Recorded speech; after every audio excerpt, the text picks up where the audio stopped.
reparti. Bienvenue dans ce nouvel épisode de podcast. Ce sera le blabla numéro 12. Ça fait donc 1 an que je vous retrouve ici régulièrement pour partager avec vous ma passion du tricot. Alors, j'étais très chanceuse avec mon blabla laine numéro 11 parce que YouTube l'a apparemment beaucoup proposé. J'ai eu presque 2000 vues, je pense, sur un seul épisode. Et beaucoup de nouveaux abonnés. Alors, bienvenue aux nouveaux abonnés, bienvenue aussi bien sûr à ceux qui me suivent depuis le début de cette aventure. C'est vraiment un plaisir immense. Donc voilà, pour les nouveaux, je me représente, je m'appelle Anne, Anna Noudel sur les réseaux sociaux Instagram et Ravelry. N'hésitez jamais à me mettre un commentaire sous une vidéo ou à m'envoyer un message privé sur un de ces 2 réseaux sociaux. Je répondrai avec énormément de plaisir. Pour ce qui est des présentations, ceux qui me connaissent depuis longtemps savent que je vis entre la France et la Belgique. Je suis belge d'origine, mais je vis aussi en partie en France parce que j'ai hérité de la maison de mes parents dans le sud-ouest français. Pour le moment, je suis en Belgique depuis la fin du mois de février et ça va encore durer, je pense, jusqu'à la moitié du mois de juin. Donc voilà, je vous accueille dans ma petite maison liégeoise avec plaisir et nous allons parler tricot. Qu'est-ce que je pourrais vous dire? Ah oui, voilà. Je voulais vous présenter mon top, celui que je porte aujourd'hui, qui est un top designé par Marie-Amélie Marmelade sur les réseaux sociaux. Voilà, Marie-Amélie Design. C'est un top qui vient de son livre Ensemble qu'elle a publié il y a 1 année maintenant. Et je l'ai tricoté dans un fil que j'ai teint moi-même. Un fil, je vais m'approcher pour que vous puissiez voir. Voilà, c'est un fil mérino et soie. C'était un fil single, donc un fil mèche que j'ai teint. Et c'était dans mes tout premiers essais de teinture. Et j'avais 3 écheveaux que j'ai dû teindre en 3 fois parce que je n'avais pas encore mon tout grand chaudron. Et donc les teintes obtenues étaient les mêmes, mais j'avais pas la même profondeur. Donc il y en avait un qui était plus clair que les 2 autres. Voilà, et donc je me suis arrangée pour le tricoter en allant du plus clair vers le plus foncé. Et finalement, ça s'est relativement bien passé. Comme c'est un fil single avec beaucoup de soie, il s'est très fort détendu au blocage. Et donc, je vais aller me mettre là pour que vous puissiez voir comment il tombe. Mais il est vraiment immense. Voilà. Il est très très large, très très flou comme ça. Donc voilà. C'est pas grave, je le porte quand même, je l'ai même porté cet hiver. Bon, alors je m'aperçois que ma caméra n'est pas particulièrement bien cadrée, je vais donc régler ça et je reviens. Je pense que c'est mieux comme ça, non? Sinon j'avais un peu l'air de déborder du champ de la caméra. Donc voilà pour ce qui est de ce que je porte. Et donc je vais vous présenter mes ouvrages terminés, mes en cours, quelques achats et puis mes projets pour les semaines à venir. Alors, c'est parti, on commence par les ouvrages terminés tout de suite.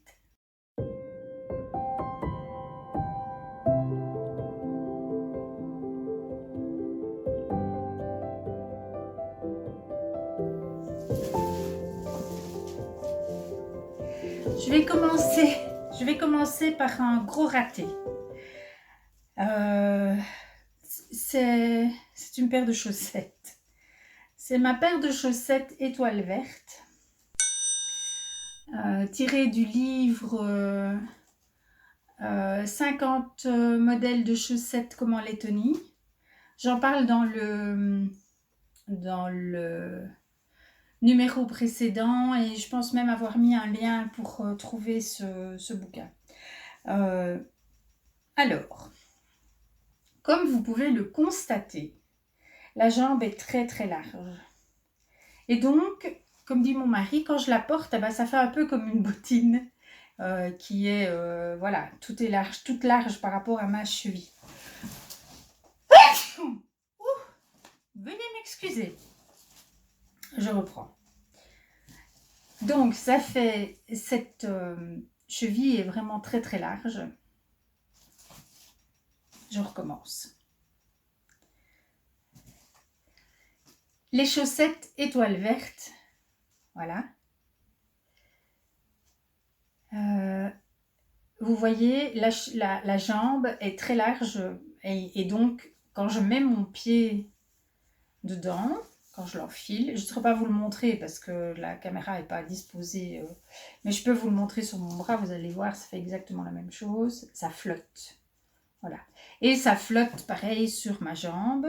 Alors pourquoi est-ce qu'elles ont cette forme-là? Eh bien parce que je suis décidément pas douée pour le jacquard.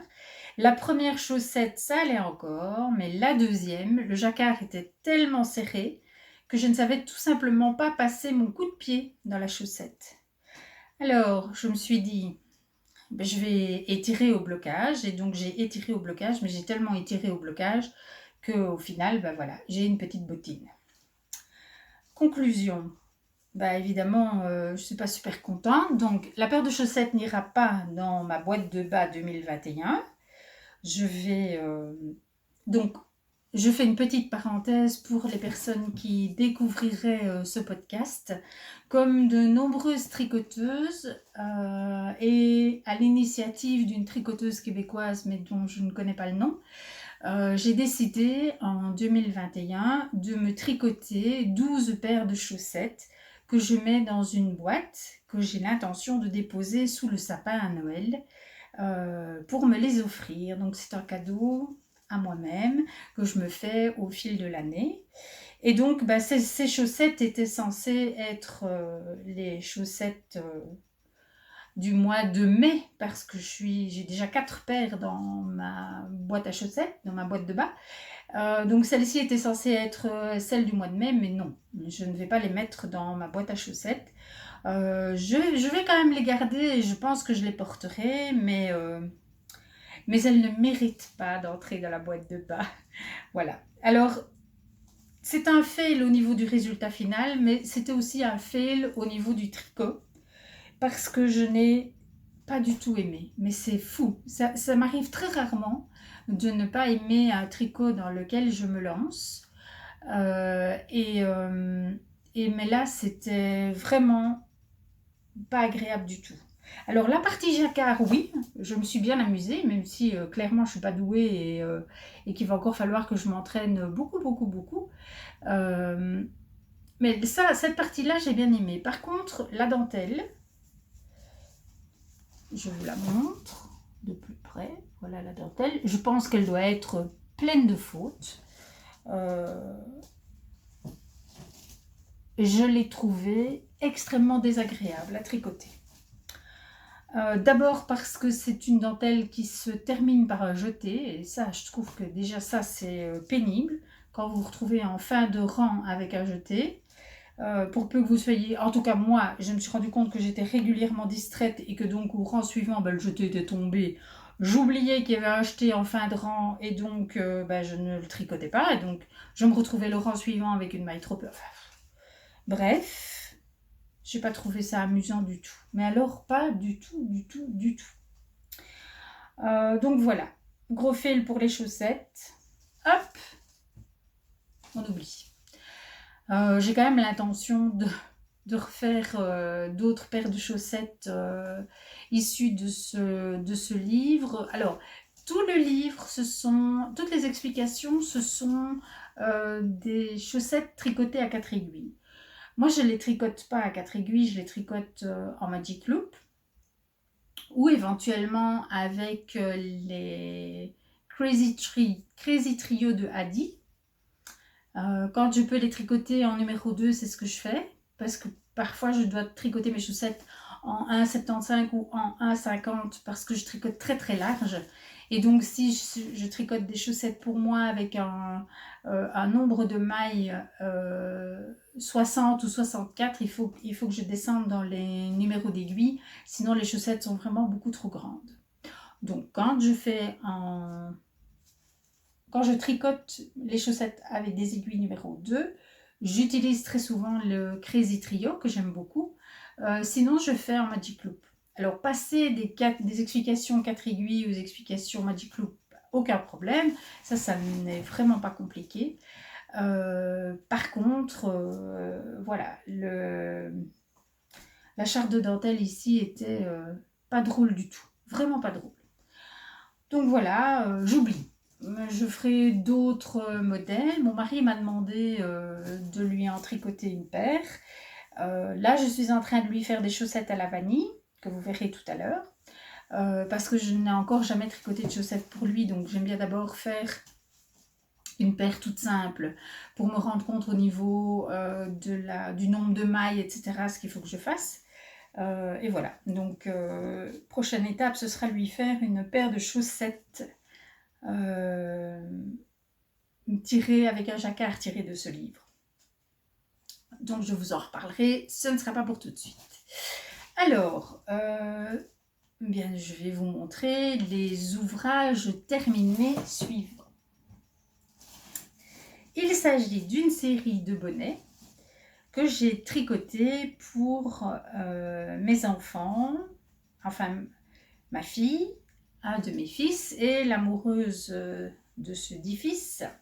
Et ce sont des cadeaux pour leur calendrier de l'Avent, puisque je vais leur faire un calendrier de l'Avent à chacun.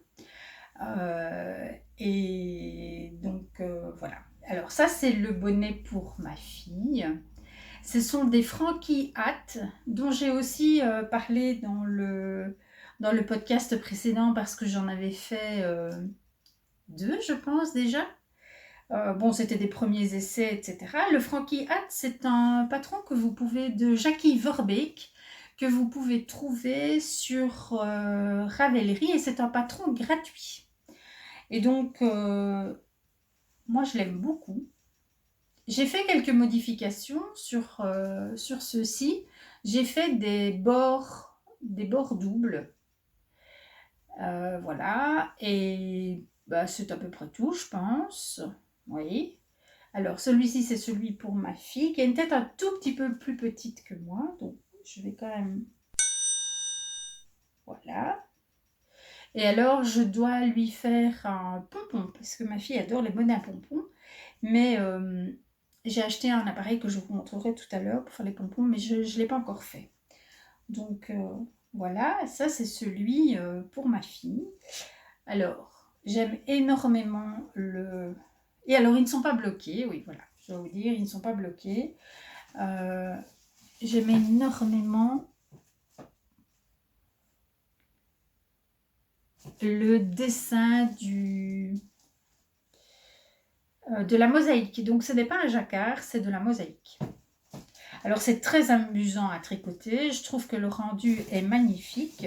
Et donc, bah, ma fille avait choisi ses couleurs, donc jaune et turquoise foncé. Pour mon fils, j'ai fait un... Je vais y arriver. J'ai pas rentré les fils non plus, hein, voilà. Ils sont juste tombés des aiguilles. Un brun et bleu.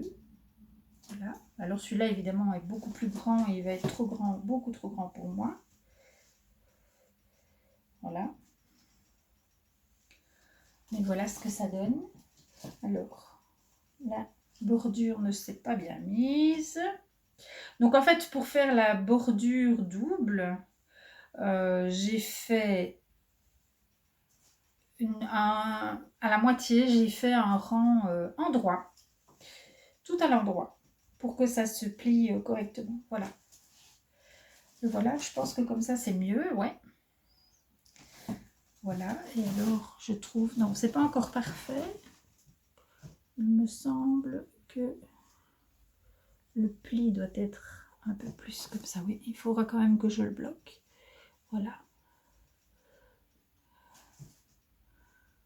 Voilà. J'aime beaucoup. J'aime vraiment beaucoup celui-là. J'adore le résultat de cette mosaïque. Je la trouve vraiment jolie. Et puis j'ai fait un dernier pour l'amoureuse de mon fils. Voilà, en gris et noir. Parce que ce sont ses couleurs. Voilà. Alors elle a énormément de cheveux, donc je lui ai laissé de la place pour pouvoir mettre son chignon. Voilà. Donc ça, ce sont 3 cadeaux pour les calendriers de l'Avent de fin d'année. Donc comme je vous disais, c'est un travail en mosaïque. Donc vous avez les 2 couleurs, mais en alternance. Sur un seul rang, vous ne travaillez jamais qu'une seule couleur. Et c'est un jeu de mailles glissées, etc. qui fait que vous avez que les couleurs montent ou descendent, enfin montent en général, d'un rang sur l'autre. Voilà, c'est vraiment un patron que je recommande. Je l'ai tricoté en Charisma. Alors attendez, je prends la petite étiquette. Voilà, donc je les ai tricotés en Charisma de Drops. Voilà, et donc la Charisma, je pense que c'est 100% laine, c'est ça. Et c'est une Diké, puisque c'est 100 mètres 50 grammes, donc c'est 200 mètres 100 grammes. Voilà, donc c'est le calibre idéal pour ce bonnet. J'ai fait le même nombre de mailles, mais j'ai pas utilisé la même aiguille. Donc en fait, comme je devais faire un plus petit pour ma fille, ben le sien je l'ai tricoté avec, je pense que je suis passée de 4 à 3. Voilà, je pense que j'ai tricoté avec des aiguilles 4 et que le sien je l'ai tricoté avec des aiguilles 3. Voilà pour ce qui est des 3 bonnets Frankie Hat de Jackie Verbeek. Alors, maintenant, on va passer aux ouvrages terminés un peu plus conséquents. Je vais parler duquel d'abord? Je vais d'abord parler de celui-là. Donc, j'ai deux pulls, 2 blouses à vous montrer. Le Sauf Edith que vous avez eu l'occasion de voir le mois dernier dans le podcast dans les encours, eh bien le Sauf Edith est terminé. Le voilà. Hop.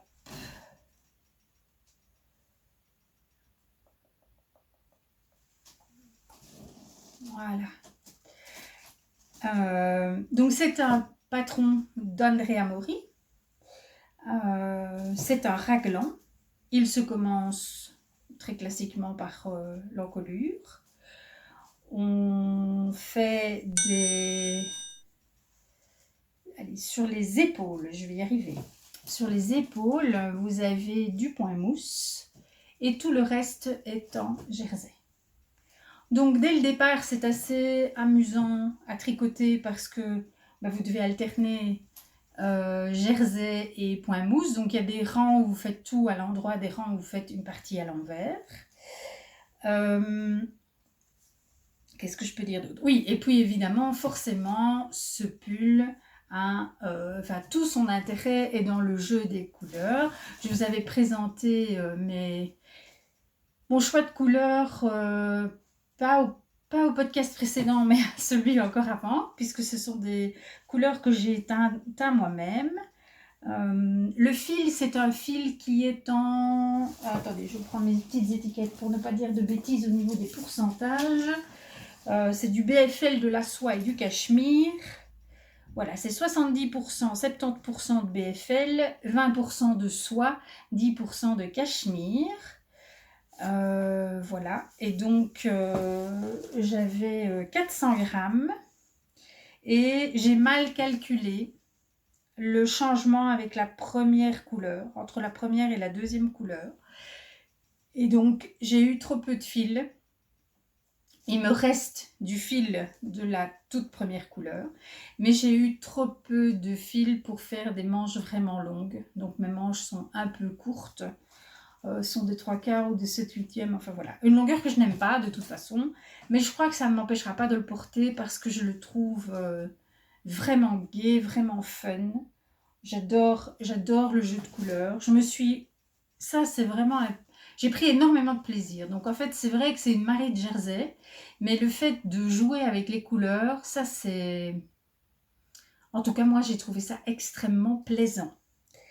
Donc voilà, alors, j'ai fait plein de modifications au niveau taille, parce que j'essaye d'adapter les tricots à ma morphologie, qui n'est pas une morphologie facile.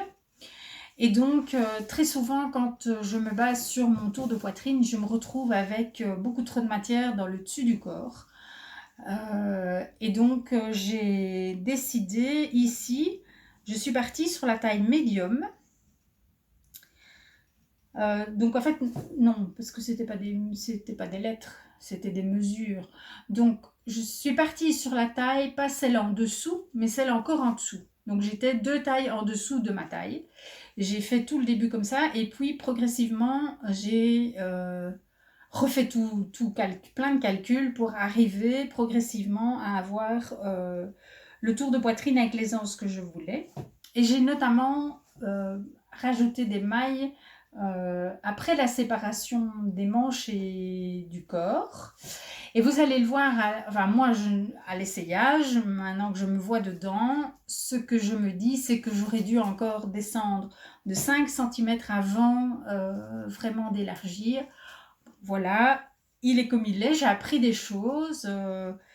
Voilà, j'ai trouvé que c'était un tricot, enfin pour moi ça a été un tricot intéressant, amusant au niveau couleur, et puis intéressant parce que comme la construction est simple, qu'il n'y a pas de fioriture au niveau, il n'y a pas de dentelle, il n'y a pas de point texturé, etc., ça m'a vraiment permis de faire un exercice d'ajustement qui n'est pas parfaitement réussi, mais voilà, c'était un premier exercice que j'ai fait toute seule, et je suis assez contente.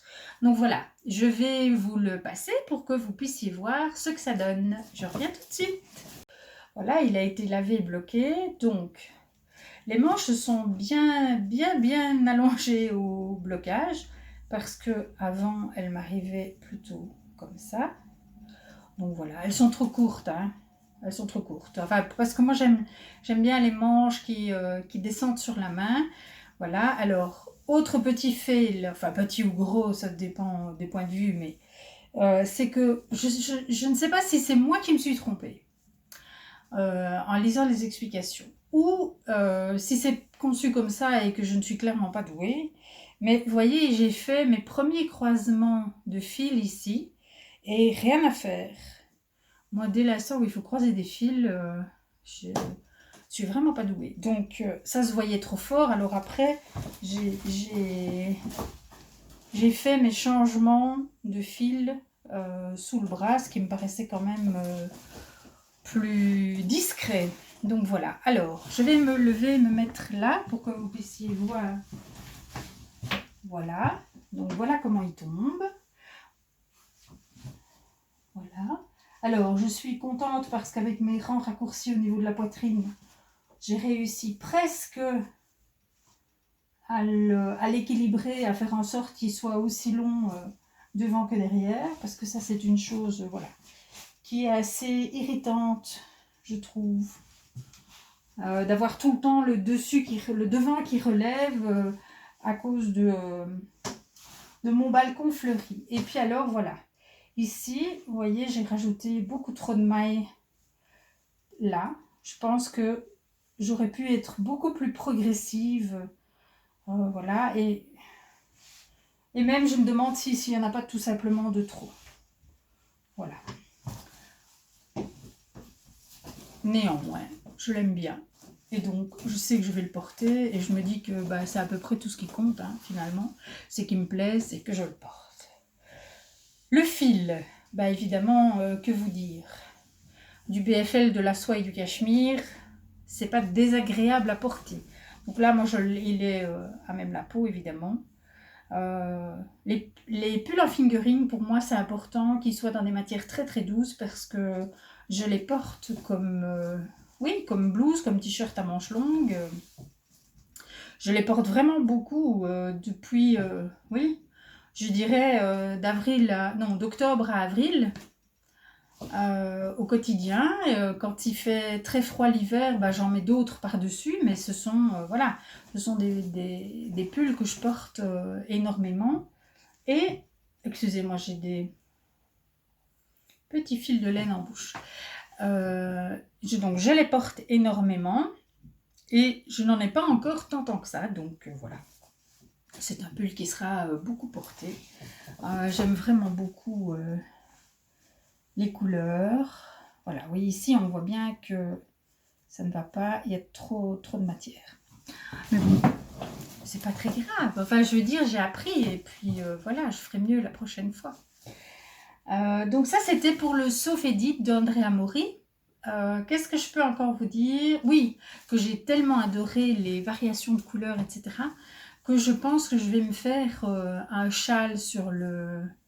Voilà, dans le même état d'esprit. Donc, je vais me chercher un châle. Je sais qu'il y a le Find Your Fade d'Andrea Mori. Elle a fait aussi un châle voilà, mais je ne sais pas si je vais faire celui-là ou si j'en ferai un autre, mais voilà, j'ai bien aimé le jeu des, comment dire, du changement de couleur et de voir ce tissu qui se crée progressivement et qui varie dans les couleurs. Moi j'ai trouvé ça vraiment top.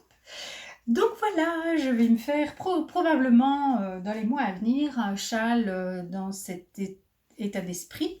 Il va d'abord falloir que je puisse redescendre dans ma maison du sud-ouest parce que c'est là que se trouve mon atelier de teinture et donc pour le moment, je ne sais pas teindre. Voilà, voilà. Alors, le projet suivant, enfin l'ouvrage terminé suivant, c'est un ouvrage, c'est un test. Mais c'est pas un test secret parce que c'est un patron qui existe déjà, mais pour lequel la designeuse Mélina Ami et No Pandas World a décidé de refaire son patron pour lui apporter toutes les... le modifier et lui apporter tout ce qu'elle a appris au fil des ans concernant les ajustements. Donc c'est une version 2.0 d'un modèle existant. Ce modèle, c'est le Ranun Kula que j'avais déjà fait et que j'ai donc refait. Alors, je vous montre ma nouvelle version.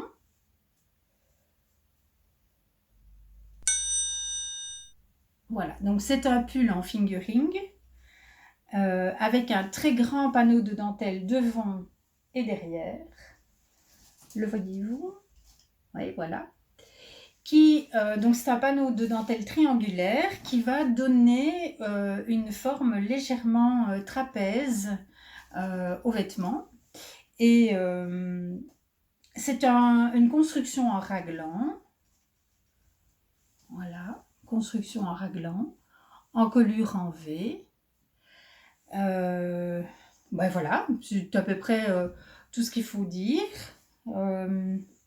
C'est du Mélina Ami, donc ça veut dire que vous avez pour chaque taille 3 options poitrine différentes et la possibilité d'ajuster différents points. Donc, moi j'ai fait une taille 8 avec une option 3 pour la poitrine et un ajustement au niveau des manches pour qu'elles soient plus étroites parce que mes bras n'étaient pas dans la même taille. Mon tour de bras n'était pas dans la même taille que mon tour de dos, enfin ma mesure dos, puisque chez Mélina, on ne prend pas son tour de poitrine, on prend sa mesure dos. Ce que je peux vous dire, c'est que la dentelle est très facile et très amusante à faire. Elle est aussi très belle. Je ne sais pas si comme ça, non. Comme ça, d'abord, elle est à l'envers, tête en bas. On va y arriver. Est-ce que je vais arriver à vous la montrer? Comme ça. Voilà.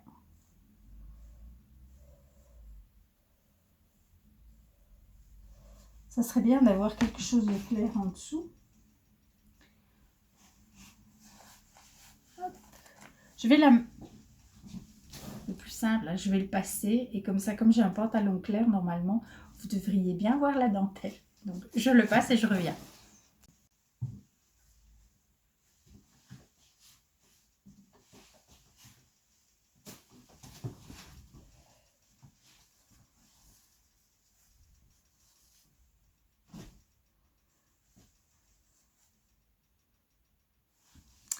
Voilà.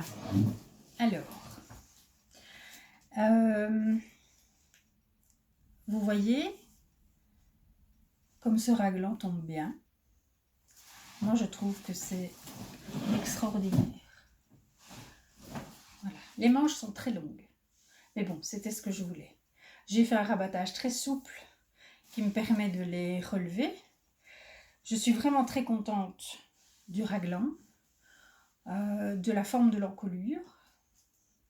Je l'ai fait très long, voilà, parce que moi j'aime bien le côté...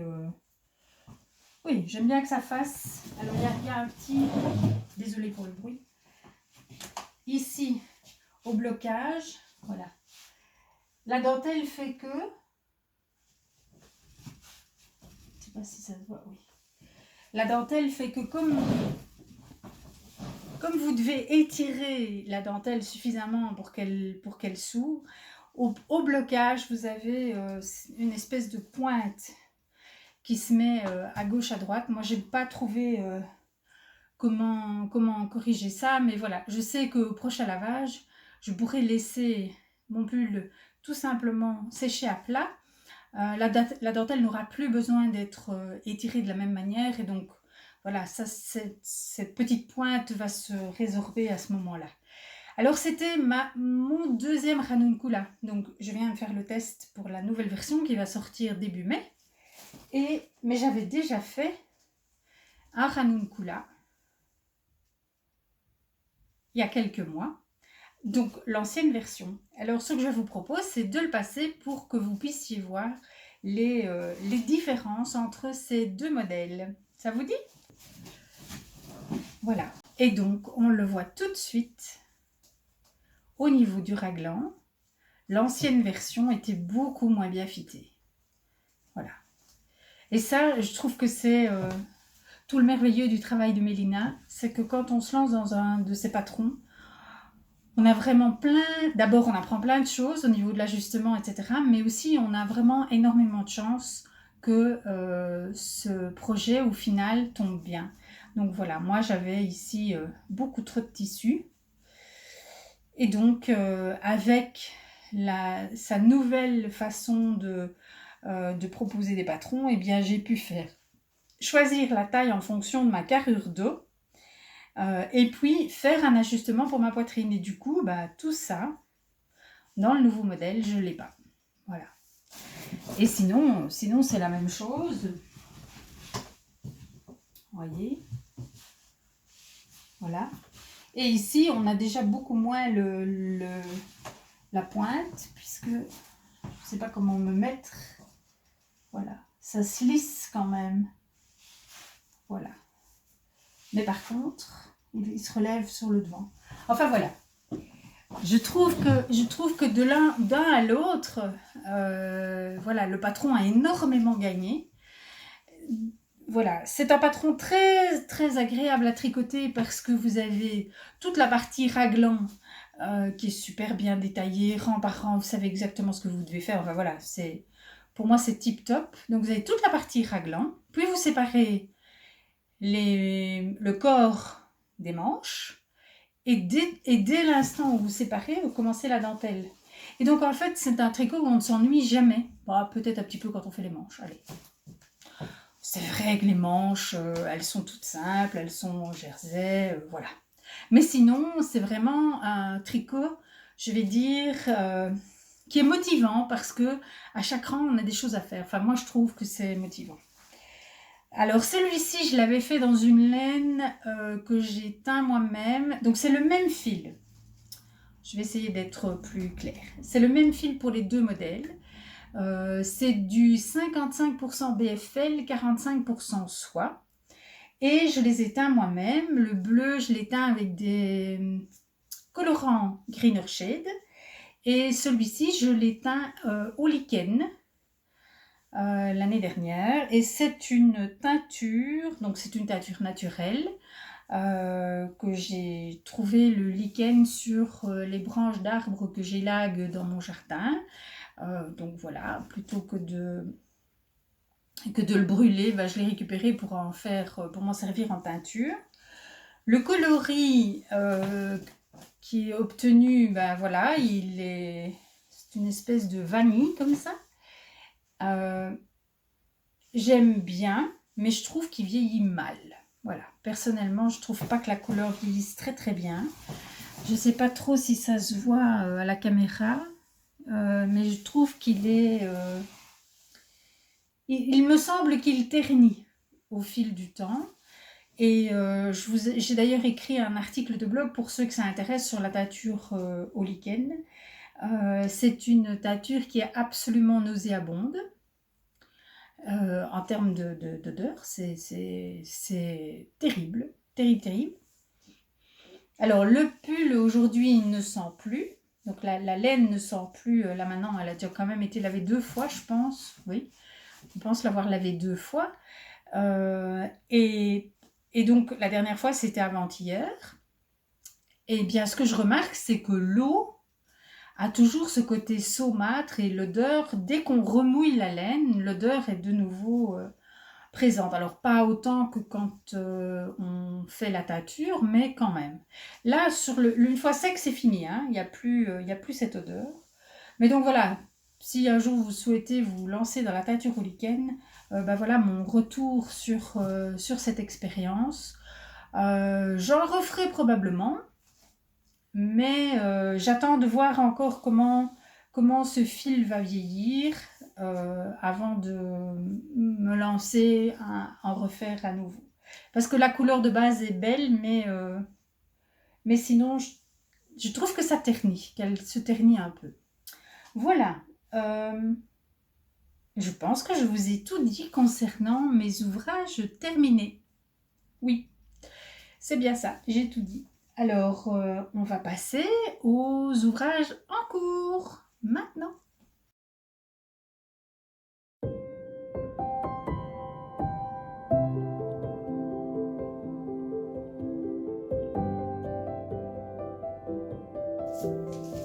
Alors, premier ouvrage en cours, c'est un ouvrage que vous avez déjà vu.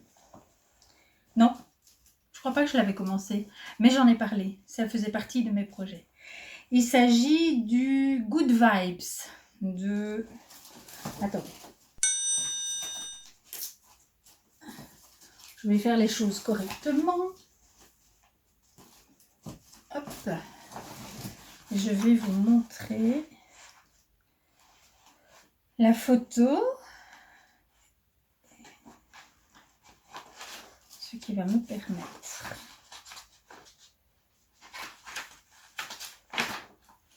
désolée pour le bruit des pages que je tourne. Voilà. Donc, il s'agit du Good Vibes de NCL Knits que je tricote dans les laines de Madeleine et Philibert que je vous avais présenté le mois dernier. Donc, comme elles étaient toujours en pelote, je ne pense pas que je l'avais commencé. Alors, vous remarquez que j'utilise des boules qui pour bloquer les mailles sur l'aiguille, pour bloquer les pointes de mes aiguilles. Alors, voilà le début. Alors évidemment, vous n'allez pas voir grand chose. Je vais quand même essayer, voilà. Voilà.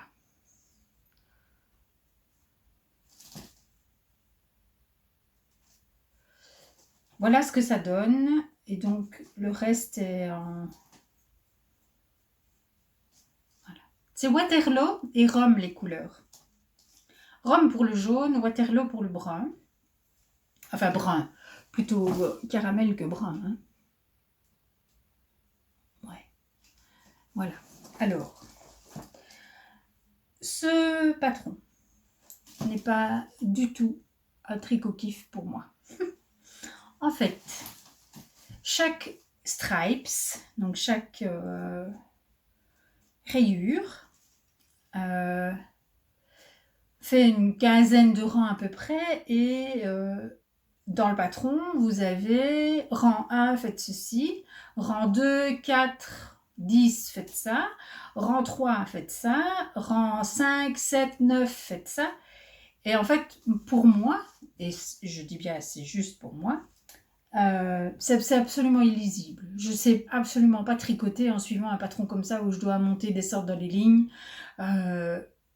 Je trouve ça très compliqué. Donc, je m'efforce de réécrire les 16 rangs, je crois, les 16 rangs de la rayure, rang par rang, sur une feuille, dans un carnet, pour pouvoir le suivre.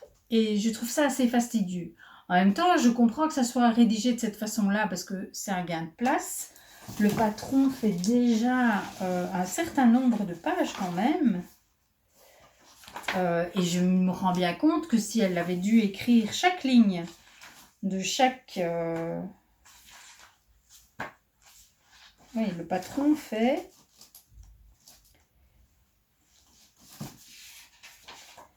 Le patron fait 6 pages, écrit relativement petit. Et donc, effectivement, si elle avait dû écrire chaque ligne de tricot, mais on aurait eu un patron qui faisait 60 pages, quoi. Donc, je comprends, c'est tout à fait justifié. C'est juste que moi, je trouve que dans ma pratique du tricot, c'est pas confortable, et donc j'avance pas très vite. Voilà. Enfin, j'ai écrit la rayure suivante, la 4e, je pense que c'est la 4e, oui.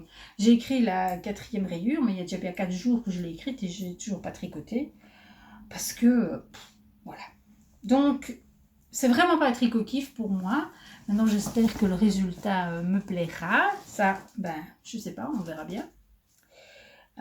Au niveau des couleurs, ben, je suis toujours vraiment très fort dans le doute. Mais en même temps, je suis fière, enfin oui, contente, fière de moi, parce que je me dis que c'est bien aussi de sortir de sa zone de confort et d'aller vers des choses qui ne sont pas forcément celles vers lesquelles on irait volontiers. Donc voilà, maintenant, bon, ben, j'ai rien pour aller avec ça dans ma garde-robe. Donc c'est vraiment un drôle de tricot, j'ai envie de dire. Parce que c'est vraiment pas un tricot, je vois pas du tout avec quoi je vais le porter. Tout ce que je sais, c'est que j'avais envie d'associer ces deux couleurs. Voilà. Donc, bah, c'est une expérience et on verra bien où elle va me mener. Donc ça, c'était le Good Vibes. Alors, le projet en cours suivant, ce sont les chaussettes à la vanille que je tricote pour mon mari. Voilà, donc il y en a une qui est faite. Je vais vous la filer. J'aurais dû la mettre sur le bloqueur pour vous la montrer, mais je n'y ai pas pensé. Voilà. Voilà. Bah, des chaussettes à la vanille, quoi. C'est tout simple. Moi, j'utilise la recette de Guy Charbonneau. Je suis vraiment... je trouve que les informations qu'on trouve sur son site, donc son site, c'est le gars qui tricote, je pense que c'est .com, mais si vous tapez le gars qui tricote sur Google, vous allez forcément le trouver.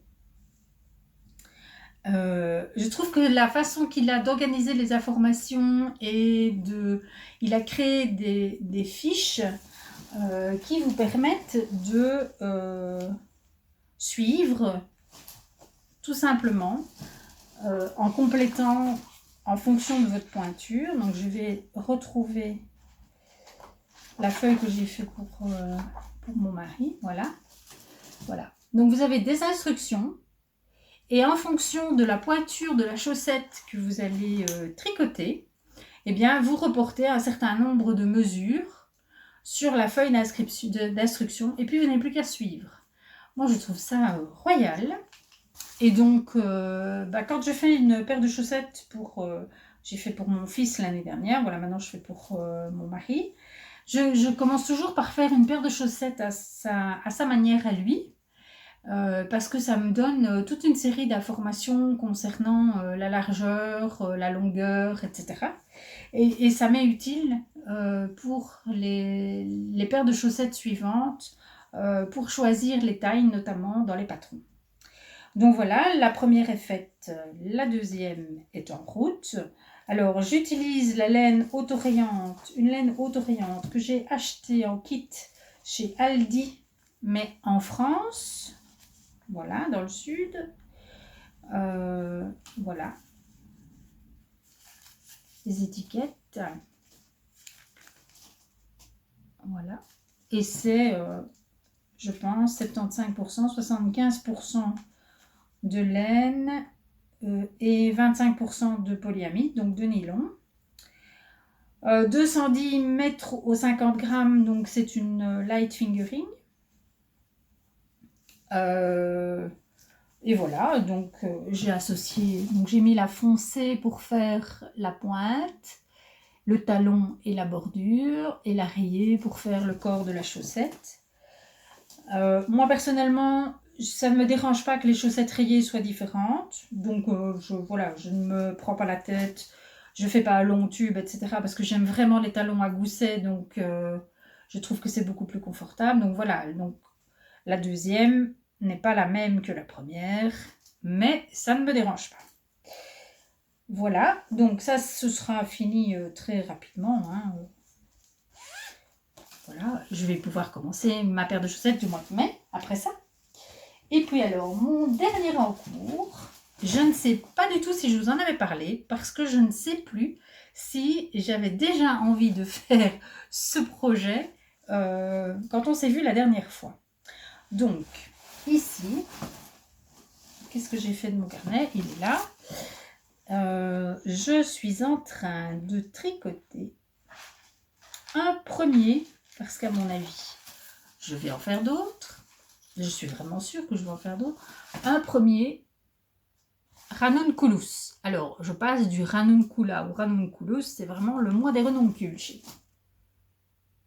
Voilà. C'est donc un pull qui peut se faire soit sans manches, enfin, avec comme ceci, quoi. Des épaules qui retombent sur le haut des bras, soit avec des manches, qui peut être cropped ou long. Voilà. Voilà le petit schéma. Voilà. Et moi, je fais cette version-là. Alors, je fais cette version-là dans une laine que j'ai dans mon stock de laine depuis très longtemps, qui est de la Rowan. Kit classique. Voilà. Et donc, c'est la composition. C'est laine, mohair et polyamide, mais on n'a pas le pourcentage. C'est ça. Laine, mohair et polyamide. Mais on ne dit pas, ils ne disent pas combien de chaque. Alors, c'est une laine que j'avais achetée. Je me demande si je ne vous l'ai pas déjà dit, mais c'est possible, mais je ne suis pas sûre. Donc, rebol-pièce. Hop. C'est une laine qui est bleu ciel comme ça. Voilà. Une très jolie couleur. Enfin, moi, je trouve. Alors, où est-ce que vous allez la voir? Voilà, là, il me semble que c'est bon.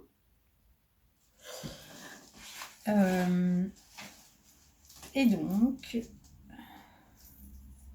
ça va très très vite. Ce sont des aiguilles 5,5. J'ai pas vraiment l'habitude de tricoter si large que ça. Voilà. Donc, j'en suis là. Comment est-ce que je vais vous le présenter? Comme ça. Voilà. Pas facile, hein? Je viens de terminer la section 4, je crois. Je viens de terminer les raglans. D'ailleurs, c'était un raglan comme je n'avais jamais fait. Donc, 2 petites secondes. Je vais remettre mes boules qui est, je vais vous montrer ce raglan. là, voilà.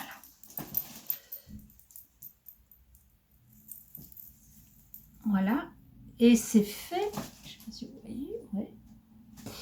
Avec avant le repère, avant le marqueur, on fait, je dis juste ça, hein. Avant le marqueur, on tricote avec le brin arrière et puis le brin avant. Et après le marqueur, on tricote avec le brin avant et puis le brin arrière. Voilà. Donc ce ne sont pas des AIG, ce sont des... Je ne sais pas comment on les appelle en français. En anglais, c'est KFB et KBF. Voilà. J'avais jamais fait des raglans comme ça. Sinon, ben voilà, vous avez une bordure, un point texturé, un peu de dentelle. Et c'est très très très très amusant à tricoter parce que vous passez d'une chose à l'autre et en fait vous enchaînez. Alors j'ai appris un nouveau montage que je ne connaissais pas du tout. J'ai pas retenu le nom. Non, j'ai pas retenu le nom. Mais voilà, c'est un montage très très très élastique. Et puis j'ai fait des points que j'avais jamais fait. Enfin voilà, moi je m'amuse vraiment beaucoup. Alors je voulais aussi vous montrer ceci. C'est la façon dont je m'organise pour compter les rangs.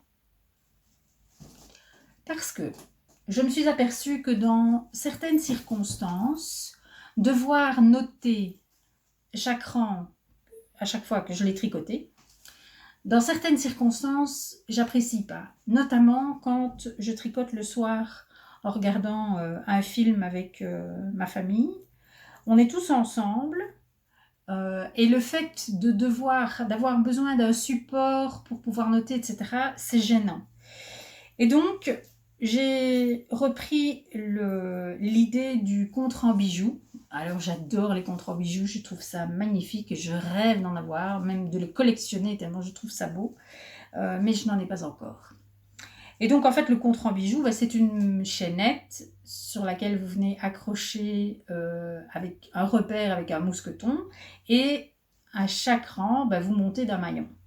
Et donc ici, j'ai fait la même chose d'une certaine manière. J'ai mis un anneau marqueur en poule par rang que je dois tricoter et j'ai mon petit repère que je fais monter de rang en rang. Et donc là, je suis arrivée à la fin puisque je devais faire 4 rangs et mon anneau marqueur est tout en haut. Voilà. Je me suis dit que j'allais le partager avec vous parce que peut-être que d'autres que moi auront plaisir à utiliser plutôt ce système-là plutôt que de devoir noter. Alors, même chose quand on doit faire... je sais que j'ai utilisé ce système-là aussi dans le Ranunculus. Non, dans le Ranuncula, pardon. Je me mélange. Quand j'avais mes répétitions de dentelle. Donc, vous avez vu, c'est une dentelle en triangle. Ça veut dire que vous faites une dentelle. Et puis, quand vous avez fini la section, les X rangs qui forment la dentelle, la série suivante, vous en faites 2, puis vous en faites 3, puis vous en faites 4, etc. Et donc, j'avais préparé... Je savais que je voulais faire 11 répétitions en tout dans le bas, arriver à 11 répétitions. Et donc, j'avais préparé tous les marqueurs de séparation que j'avais mis dans une petite boîte. Et à chaque fois que je rajoutais, je prenais dans cette boîte et ça permet de ne pas devoir recompter tout le temps. Vous savez que vous avez le nombre de marqueurs qu'il vous faut dans votre petite boîte et donc vous le faites jusqu'à ce que vous n'en ayez plus, quoi. Voilà, et donc ce système-là, je l'utilise aussi très très souvent parce que ça me permet de compter et comme j'ai des marqueurs en poule de toutes les couleurs, je sais que je choisis telle couleur pour les rangs et telle couleur pour les répétitions de dentelle par exemple, ou quand vous avez des rangs où vous devez faire, par exemple, c'était le cas ici pour celui-ci, je devais faire les augmentations du raglan un rang sur 2. Et donc, j'avais pris les rangs où j'augmente, j'avais pris des marqueurs noirs, et les rangs où je n'augmente pas, j'ai pris des marqueurs argentés. J'avais fait toute ma séquence, et donc chaque fois que j'avais fini un rang, je montais mon petit anneau marqueur avec le mousqueton, et je savais si j'étais dans un rang avec ou sans augmentation. Voilà, bref, et donc vous pouvez déposer votre tricot à n'importe quel moment, le reprendre, et vous, rien qu'en regardant votre petite chaînette, vous savez où vous en êtes. Voilà. Personnellement, je trouve que c'est plus confortable que de devoir garder un carnet et un stylo à côté de soi en permanence. Donc voilà, projet Ranunculus. Donc ça, je le fais avec cette laine Rowan que j'ai dans mon stage depuis très très longtemps et que je suis bien contente de pouvoir utiliser. Je n'avais que 4 pelotes et donc avec 4 pelotes d'un fil, on n'est pas... Pardon. On n'est pas toujours... on n'a pas toujours un projet qui saute aux yeux, etc. Celui-ci, ça semble convenir puisque j'ai... je pense que j'ai 560 mètres ou 520 mètres et c'est a priori juste ce qu'il faut. Donc voilà, là je suis déjà dans ma 3e pelote. Oui, je suis tout au début de la 3e pelote, donc il sera cropped à mon avis. Hein. Voilà, alors là je vous ai parlé de tous mes encours. Oui, absolument. Il me reste donc à vous parler de mes projets et de mes achats. Alors, je vais commencer par quoi? Je vais faire les deux en même temps parce que a priori, ils vont un peu aller ensemble. Sauf que je n'ai pas reçu tout ce que j'ai... Je n'ai pas reçu tout ce que j'ai commandé encore, donc je ne vais pas pouvoir tout vous montrer. Le prochain projet que je vais monter, c'est le truc à Léon de Mélina. Alors je suis désolée, il y a une tache sur mon papier, mais voilà. C'est donc un top. En voilà une autre photo vue de dos. Voilà, c'est donc un top sans manches, juste avec des bretelles nouées sur les épaules. Je vais le tricoter en Coast de Holzgarn. Je vous l'avais montré lors du podcast précédent, mais j'avais un autre projet en tête. Je me demande si c'était pas le Cumulusti. Et donc j'avais commandé, je crois que c'était 5 pelotes parce que je pensais l'utiliser en fil simple. Et puis finalement j'ai changé d'avis, j'ai décidé de faire le truc à Léon. Mais le truc à Léon, je dois tricoter mon fil en double parce que c'est un modèle pour un fil sport DK et que le COS n'est clairement pas fil sport ou DK. Donc j'ai fait le test, j'ai fait l'échantillon avec le fil tricoté en double, c'est parfait, j'ai le bon échantillon.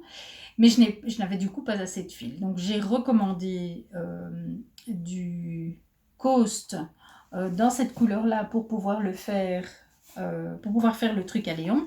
Et tant que j'y étais, j'ai commandé aussi un cône de Super Soft de Holzgarn, qui est un fil que j'ai envie de tester. Et donc j'en ai commandé un cône parce que je pense que je pourrais faire des mitaines avec. Et un de mes fils m'a demandé de lui offrir des mitaines dans son calendrier de l'Avent. Et donc je me suis dit, je l'ai commandé en écru en me disant que pour les mitaines, il faut des petites quantités de couleurs parce que je vais les faire je vais choisir un patron dans le livre Tricoter des mitaines comme en Lettonie. Et donc, je vais avoir besoin de 10 grammes d'une couleur, 10 grammes d'une autre, etc. Et donc, je me suis dit, ce sera beaucoup plus simple de faire les teintures moi-même plutôt que de me retrouver avec 40 grammes, un reste de 40 grammes de fil dont je ne saurais pas forcément quoi faire. Voilà.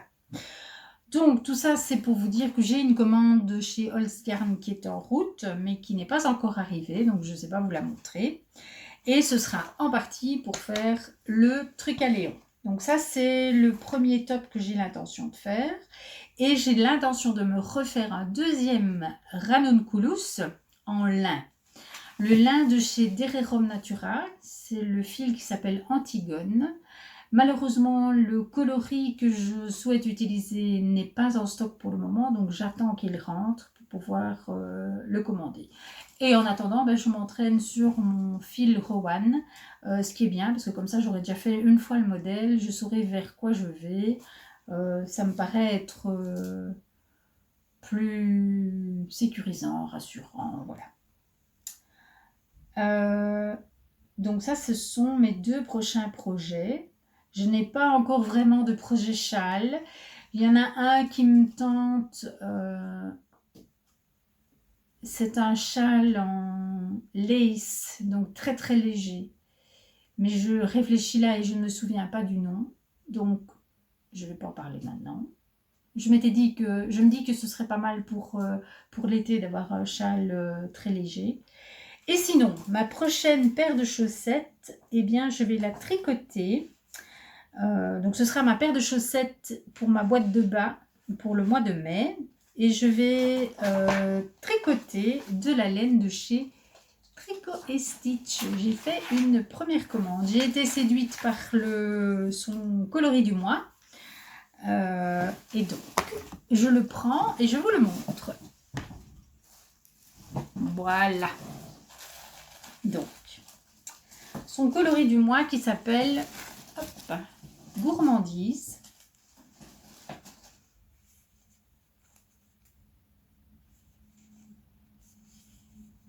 Voilà. Moi, ça m'a vraiment bien plu. Donc, c'est du BFL. J'ai choisi la version BFL. Donc, c'est BFL Superwash. Voilà. Il n'y a pas de nylon. J'espère quand même que ça tiendra le coup. On verra bien. C'est un 400 mètres pour 100 grammes. Et je vais faire les chaussettes Edwardian Boating Socks. Voilà. Qui est le patron que Christelle de Tricot et Stitch propose. De tricoter avec cette laine. Et c'est un patron gratuit sur Ravelry. Je l'ai imprimé. C'est en anglais, mais je pense que ça devrait aller. Je ne l'ai pas encore lu pour tout vous dire. Puis sinon, Christelle propose la traduction. Donc voilà. Donc voilà, cette laine est très très belle. Donc je vais faire un test de chaussettes en 100% BFL sans nylon. On verra bien ce que ça donnera. Voilà. Donc ça, c'est la suite la prochaine fois. Alors, dans ma commande, j'ai aussi commandé des anneaux marqueurs. Il y en a un que vous avez vu sur mon ranunculus. Je vais vous montrer l'autre tout de suite.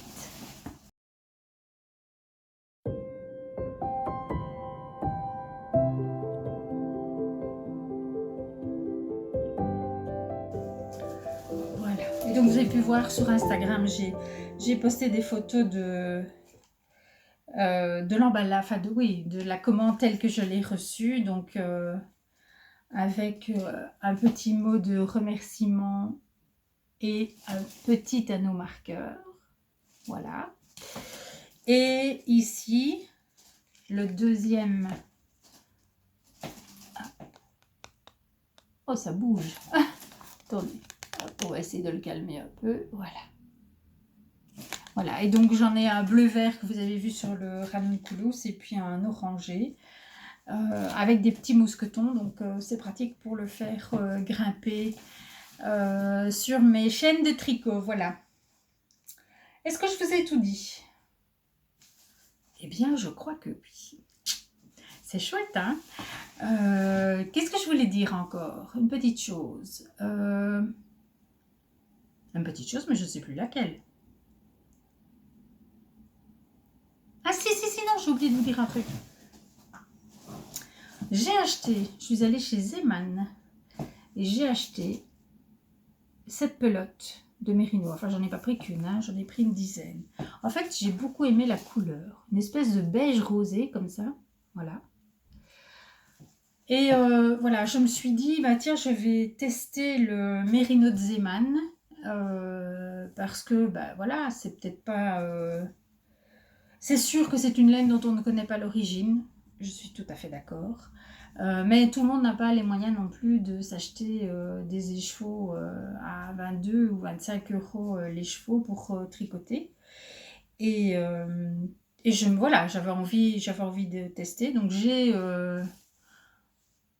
une quantité pull bien, une vraie bonne quantité pull quoi. Donc voilà, je ferai peut-être un essai prochainement. Je ne sais pas du tout, quel patron. Voilà, j'ai juste vu la laine et j'ai eu envie d'en prendre pour tester le fil et voir comment il se comporte. Donc voilà, j'ai peut-être même de quoi faire un châle et un pull. Je ne sais pas trop, tout va probablement dépendre du modèle de pull que je vais choisir. Voilà, voilà. Eh bien, on est tout doucement arrivé à la fin de cet épisode. Si vous êtes encore là, j'imagine que c'est parce que ça vous a plu. Dans ce cas-là, n'hésitez pas à vous abonner et à la chaîne et à actionner la petite cloche pour recevoir les informations des prochains podcasts, les avertissements, voilà, être averti qu'un nouvel épisode est sorti. Je voulais aussi vous dire que j'ai l'intention, puisque ça fait 1 an maintenant que je viens vous voir régulièrement pour vous parler tricot, j'ai l'intention de faire une vidéo tac tricot. C'est une façon, voilà, peut-être de vous raconter un petit peu plus qui je suis au niveau tricot et voilà. Et si, voilà, dites-moi si vous trouvez que c'est une bonne idée ou pas. Euh, voilà. Et puis sinon, j'ai bien l'intention de revenir le mois prochain. Vous êtes, oui, 770, je pense, abonnés sur la chaîne. Donc, c'est waouh, c'est un grand bond en avant. Et donc, je pense que quand nous serons 1000, je ferai un petit concours pour vous remercier de votre fidélité et je pense offrir un écheveau que j'aurai teint moi-même à la personne qui gagnera ce petit concours. Voilà. Dites-moi en commentaire ce que vous en pensez. J'ai filmé cette fois-ci toujours avec mon téléphone, parce que ça, à ce niveau-là, je ne changerai pas. Par contre, cette fois-ci, je l'ai filmé dans l'autre sens, donc avec l'écran face à moi. Et j'aimerais que vous me disiez si l'image est belle et si le son est bon. Voilà. Ça m'aidera pour la suite parce que pour moi, c'est vraiment beaucoup, beaucoup plus confortable de pouvoir avoir un retour caméra. Donc, ça me déstresse de pouvoir filmer de cette façon-là, mais je ne sais pas si l'image est suffisamment belle et le son, je pense que ça ne doit pas faire une grande différence, mais voilà. Donc j'aimerais beaucoup, ça m'aiderait vraiment si vous me donniez votre avis par rapport à ça et éventuellement ceux qui ont aussi regardé le 11e épisode, donc le Blabla 11, si vous pouviez faire une petite comparaison et me dire il y a vraiment une nette différence, c'est vraiment beaucoup mieux. Le 11 était beaucoup plus beau que le 12, voilà. Ou le contraire, ou qu'il n'y a pas de différence notoire. Enfin voilà, j'aimerais vraiment beaucoup avoir votre avis sur ce sujet. Eh bien, je vous souhaite une très belle journée ou une très belle soirée, suivant le moment où vous me regardez. Je vous souhaite surtout un bon tricot. Profitez de vos heures de tricot. Oh oui! Je voulais revenir sur tout ce que vous m'aviez dit concernant le tricot. J'allais oublier, non mais franchement. Voilà, je reviens parce que j'ai plein de choses à vous dire par rapport à ça. Voilà, j'allais oublier, alors que j'ai pris un plaisir infini à vous lire. C'était tellement chouette de vous voir vous exprimer sur ce que le tricot vous apporte. Alors j'ai pris des notes pour ne rien oublier. Donc, Voici ce que vous m'avez dit, ce sont vos mots. Alors évidemment, je ne vais pas vous lire les commentaires en entier, mais ce qui concernait le tricot. Relaxation. Mélange entre challenge et bulle de détente. Évacuer certaines tensions. Refuge. C'est comme un doudou. Le seul moyen d'arrêter mon cerveau. C'est l'estime de soi. Méditatif, source d'apaisement. La satisfaction de produire quelque chose, la satisfaction du fait main, me donne le sourire. Besoin de m'occuper les mains. C'est un besoin. C'est un partage. Et je terminerai sur cette idée de partage, puisqu'elle est au cœur de mon envie de créer ce podcast et de partager avec vous ce besoin, cette passion, ce moment magnifique, cette méditation que peut représenter le tricot. Et donc voilà, chères tricoteuses et chers tricoteurs, je vous laisse ici et je vous souhaite de belles heures, maille après maille. Profitez de la vie. À bientôt. Je vous embrasse.